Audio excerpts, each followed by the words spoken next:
Media ముఖంగా మేము వచ్చి ఏది మాట్లాడము, మేము దీనికి ఇవ్వము అంటూ మహిళలు చెప్పడం అయితే జరుగుతుంది. కానీ పూర్తిగా అయితే పోలీస్ స్టేషన్ మెట్లు అయితే ఆశ్రయిస్తున్నారు. ఇది ఒకటే కాదు, టాలీవుడ్ ఇండస్ట్రీలో సెక్షువల్ హరాస్మెంట్ కింద అనేక చాలా లైంగిక వేధింపులకు మమ్మల్ని పాలు చేశారంటూ చాలా మంది జూనియర్ ఆర్టిస్టుల దగ్గర నుంచి పెద్ద పెద్ద ఆర్టిస్టుల వరకు కూడా వాళ్ళు బయటకు వచ్చే అవకాశాలు, అంటే మనం గత కొన్ని రోజుల నుంచి పాస్ట్ 6 months నుంచి హిస్టరీ చూసుకున్నట్టయితుంటే 1 monthకు ఒకసారి ఒకరు బయటకు వస్తూ ఉన్నారు. అంటే ఇది ఒక్కటే కాదు, ఇది జస్ట్ స్టార్ట్ అనే చెప్పొచ్చు. మనం ఇంకా అనేక కేసులు నమోదయ్యే అవకాశాలు అయితే మొత్తం మీద తెలుగు ఫిల్మ్ ఇండస్ట్రీలో ఆర్టిస్టుల నుంచి పెద్ద ఆర్టిస్టుల వరకు, యాక్టర్స్ వరకు వీళ్ళందరూ బయటకు వచ్చే అవకాశాలు అయితే పూర్తిగా అయితే కనిపిస్తున్నాయి. రైట్. అసలు ప్రసాద్ బెహ్రా వైపు నుంచి వస్తున్న మాటలేంటి? ప్రసాద్ బెహ్రా సన్నిహితులు కానీ ప్రసాద్ బెహ్రా వైపు నుంచి వస్తున్న మాటలేంటి? ఒకవైపు చూసుకుంటే ప్రసాద్ బెహ్రాకి సంబంధించిన ఒక డైరెక్టర్ తోనే ఆర్టీవీ మాట్లాడడం జరిగింది.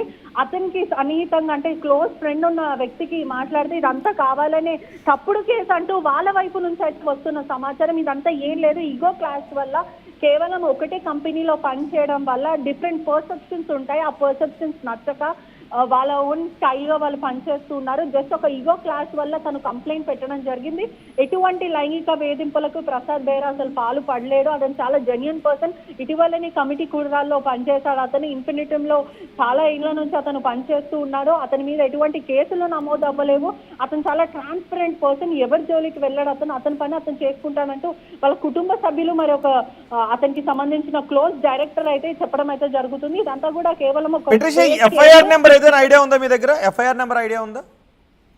అంటే ప్రస్తుతం మనం ఏసీపీతో మాట్లాడే ప్రయత్నం చేసినప్పటికీ కూడా వాళ్ళు సరిగ్గా కాన్ఫిడెన్షియల్ గా పెడుతున్నారు. ఎందుకంటే మీడియాకి ఎక్కడైతే పాస్ అవుతే దాన్ని పెద్ద ఎలాబరేట్ చేస్తారు కాబట్టి ఎక్కడ చెప్పే పరిస్థితి అయితే కనిపించట్లేదు. మరికొద్ది సేపట్లో ఎక్స్క్లూజివ్ గా మనకి సమాచారం వస్తుంది. ఏదైతే మనకి పూర్తిగా కూడా కంప్లైంట్ కాపీ కానీ లేకపోతే ఏమని కంప్లైంట్ అని ఇచ్చిందనేది పూర్తిగా మరికొద్ది సేపట్లో మనకి తెలిసే అవకాశాలు అయితే కనిపిస్తున్నాయి. రైట్ పెట్రిషా, టాలీవుడ్లో మరో నటుడిపై కేసు నమోదైంది. జూబ్లీహిల్స్ పోలీస్ స్టేషన్లో ఫిర్యాదు చేశారు. ప్రసాద్ బెహ్రాను ఒక నటి ఫిర్యాదు చేయడంతో నిన్న రాత్రి పోలీసులు అరెస్ట్ చేసి 14 రోజులు రిమాండ్ విధించినట్టుగా తెలుస్తోంది. ప్రసాద్ బెహ్రా వీడియోను కూడా మీరు ఆర్టీవీ స్క్రీన్ పైన చూస్తున్నారు. ఒకసారి మా ప్రతినిధి అనేంద్రతో మాట్లాడతాను. అనేంద్ర, ఏంటి ఇటీవల కాలంలో టాలీవుడ్కి చెందిన ప్రముఖులపై ఏదో ఒక ఆరోపణలు వస్తూనే ఉన్నాయి, కేసులు నమోదవుతూనే ఉన్నాయి. ఇప్పుడు మరోసారి ప్రసాద్ బెహ్రా యూట్యూబర్ నటుడు కూడా తనపై కేసు నమోదైంది, రిమాండ్ కూడా విధించారని చెప్తున్నారు. మీ దగ్గర ఉన్న సమాచారం ఏంటి ప్రసాద్ బెహ్రా పై నమోదైన కేసుకు సంబంధించి? ఎస్ రోహిత్, అంటే ఇంతకు ముందు మనకి విషయం తెలియడం కానీ వాళ్ళు ఆ ఫ్రెండ్స్ తో వాళ్ళ టీమ్ తో కూడా మాట్లాడే ప్రయత్నం చేసాం. వాళ్ళు చెప్పింది జస్ట్ ఒక ఈగో క్లాష్ వల్ల తను కంప్లైంట్ చేసింది అని చెప్తున్నప్పటికీ కూడా అందులో నిజం ఉందా లేదా అనేది నేను ఈవెన్ పోలీస్ స్టేషన్ కూడా వెళ్ళి కనుక్కోవడం జరిగింది. సో అమ్మాయి అయితే తను రేపు అటెంప్ట్ కేసు ఫైల్ చేసినట్టుగా తెలుస్తుంది.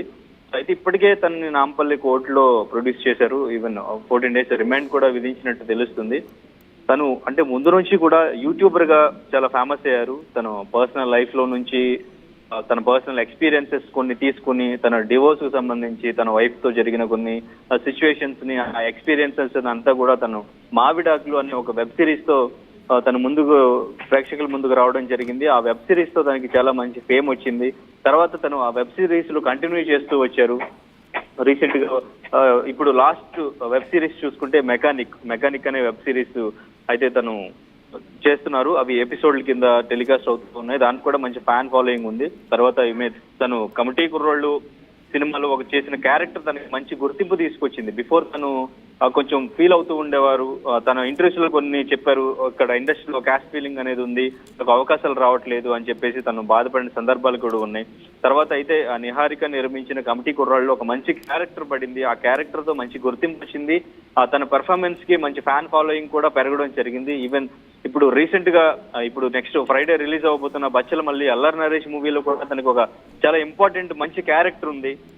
ఈవెన్ ట్రైలర్ లో కూడా మనకు అర్థం అవుతుంది చూస్తే తన క్యారెక్టర్ ఎంత ఇంపార్టెన్స్ ఉంది ఆ మూవీలో అని చెప్పేసి. ఇలా మూవీలో కొంచెంగా తనకు అవకాశాలు వస్తున్నాయి. మూవీస్ లో తను ఛాన్సెస్ వచ్చి ఇప్పుడిప్పుడే తను ప్రూవ్ చేసుకుంటూ ఉన్నాడు ఇండస్ట్రీలో. ఇటువంటి టైంలో ఇప్పుడు అమ్మాయి కేసు ఫైల్ చేయడం, తన మీద తను అసభ్యంగా బిహేవ్ చేస్తున్నాడు, నన్ను తాకరాన్ని చోట తాకుతున్నాడు అని చెప్పేసి పోలీసులకు సమాచారం ఇచ్చి కేసు ఫైల్ చేయడం అనేది తన కెరీర్ కి చాలా మైనస్ అవుతుంది. ఈవెన్ చూసుకుంటే మీరు చెప్పినట్టు ఈ మధ్య కాలంలో ఇవి చాలా ఎక్కువ అవుతున్నాయి. ఒక సినిమాతో ఒక స్టార్డమ్ వచ్చిన యాక్టర్ ఎవరైనా నెక్స్ట్ తను ఎదుగుతున్నాడు అనుకుంటే తన మీద ఏదో ఒక కంప్లైంట్ రావడం. రీసెంట్ గా మనం ఆ పుష్పలో నటించిన కేశవ విషయంలో చూసాం, ఆ శ్రీతేజ్ విషయంలో చూసాం. ఇలా చెప్పుకుంటూ పోతే ఈ మధ్య కాలంలో ఇవి జానీ మాస్టర్ ఇలా చాలా మందికి ఇవి ఎదురవుతున్నాయి. ఈ సందర్భంలో వాళ్ళ కెరీర్ కి అది మైనస్ అవుతుంది.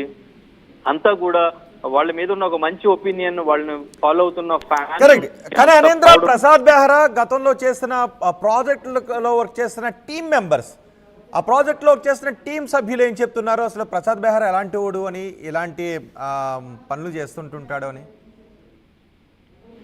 ఎస్, అంటే తను అందరితో బాగుంటాడు, అందరినీ మంచిగా చూసుకుంటాడు అనేదే వాళ్ళ టీం మెంబర్స్ చెప్తుంది. ఈవెన్ ఇది చాలా కాన్ఫిడెన్షియల్ గా ఉంచడానికి కూడా ట్రై చేశారు బయటకు రాకుండా. ఎందుకంటే ఇప్పుడిప్పుడే కెరీర్ లో తనకి మంచి క్యారెక్టర్స్ వస్తున్నాయి, ఇప్పుడిప్పుడే ఎదుగుతున్నాడు.